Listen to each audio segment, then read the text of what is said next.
ایک ایسی جنگ جسے حضرت خالد بن ولید تقریباً 1 سال تک نہیں جیت سکے تھے۔ بات کچھ یوں ہے کہ ملک شام میں پہاڑ پر ایک قلعہ تھا۔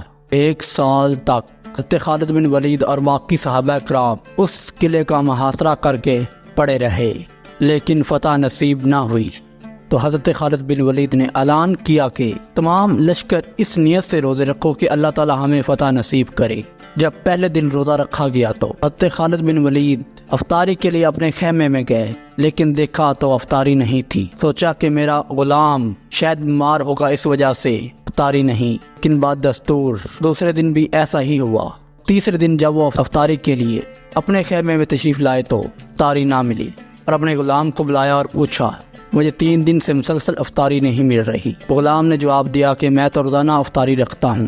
تو غلام سے کہا کہ آج ہم افطاری رکھیں گے اور اس کی پیراداری کریں گے۔ تو غلام نے لا کر افطاری رکھ دی اور دیکھا کہ ایک کتا آیا، اس نے روٹی اٹھائی اور بھاگ گیا۔ حضرت خالد بن ولید نے بھی اس کے پیچھے دوڑ لگا دی۔ وہ کتا ایک سرنگ میں جا پہنچا، وہ سرنگ اس قلعے کو جاتی تھی۔ تو اس طرح اللہ تعالیٰ نے روزے کی برکت سے مسلمانوں کو فتح نصیب کی۔